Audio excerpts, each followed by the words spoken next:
நிறைந்த சகோதர சகோதரிகளே, தொடக்கத்தில் கடவுள் முதல் பெற்றோருக்கு கட்டளையை கொடுக்கின்றார். இங்கு இருக்கக்கூடிய தோட்டத்தில் உள்ள எல்லா மரத்தினுடைய கனிகளை உண்ணலாம், ஆனால் இந்த ஒரு மரத்தின் கனியை மட்டும் உண்ணக்கூடாது என்று சொல்லி விவிலியத்திலே முதல் கட்டளை கொடுக்கப்படுகிறது. இஸ்ராயல் மக்கள் வனாந்தரத்திலே பயணம் செய்யும் போது சீனாய் மலையிலே மோசே வழியாக இஸ்ராயல் மக்களுக்கு 10 கட்டளைகள் கொடுக்கப்படுகிறது.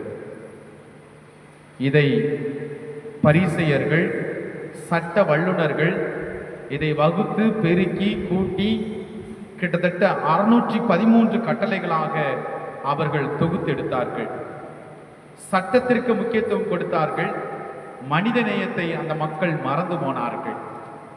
ஆனால் ஆண்டவர் இயேசு இந்த உலகத்திலே வந்தபோது எல்லா சட்டங்களையும் 2 கட்டளைகள் அவர் சுருக்கிவிட்டார்.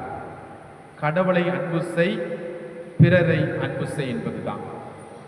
இந்த 2 கட்டளைகளையும் காலப்போக்கிலே இயேசு ஒரு கட்டளையாக சுருக்கிவிட்டார். உன்னை நீ அன்பு செய்வது போல பிறரையும் அன்பு செய் என்று சொன்னார். என் அன்புக்குரிய சகோதர சகோதரிகளே, இந்த உலகத்திலே அன்பு செய்வதற்காகத்தான் படைக்கப்பட்டிருக்கிறோம். திருமறை சுவடி சொல்கிறது, கடவுள் மனிதனை எதற்காக படைத்தார்? அவரை அறிந்து அவரை அன்பு செய்வதற்காக. இந்த அன்பை நாம் எப்படி பார்க்கின்றோம்?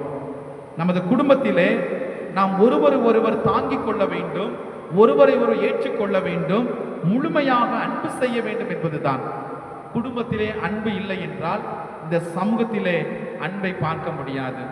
என் அன்புக்குரியவர்களே, நாம் நமது குடும்பத்தில் உள்ளவர்களை முழுமையாக அன்பு செய்கிறோமா, அவர்களை ஏற்றுக்கொள்கிறோமா என்று நாம் சிந்தித்து பார்க்க வேண்டும். நாம் பாவிகளாக இருந்தபோது, பாவ சேற்றிலே உழன்று கொண்டிருந்த போது கடவுள் நம்மை ஒதுக்கவில்லை, கடவுள் நம்மை புறக்கணிக்கவில்லை, கடவுள் நம்மை தள்ளிவிடவில்லை. மாறாக நமக்கு அருகில் வந்து நம் ஒவ்வொருவரையும் பரிசுத்த நீரினால் கழுவி நம்மை அன்பு செய்தார் என்பதைத்தான் விவிலியம் நமக்கு கற்றுக் கொடுக்கிறது. கடவுளிடமிருந்து அன்பை பெற்றுக்கொண்டோம். விவிலியம் மிக தெளிவாக சொல்கிறது. யோவான் நற்செய்தி 3:16 வாசிக்கின்றோம், கடவுள் இந்த உலகத்தை எப்படி அன்பு செய்தார் என்று. தான் நேசித்த, அன்பு செய்த தன் ஒரே மகனை இந்த உலகத்திற்கு அனுப்பி அன்பு செய்தார் என்று பார்க்கின்றோம்.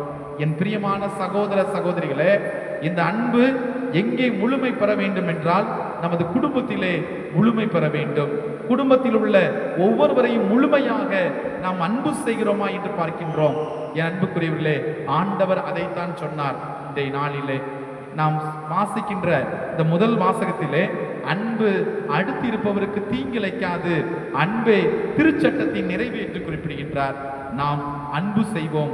அன்பு செய்வதற்காகத்தான் படைக்கப்பட்டிருக்கிறோம் என்பதை உணர்ந்து, அன்பே கடவுள், கடவுள்தான் அன்பு என்பதை உணர்ந்து அன்பின் வடிவமாக மாற சிறப்பாக மன்றாடுவோம். ஆமென்.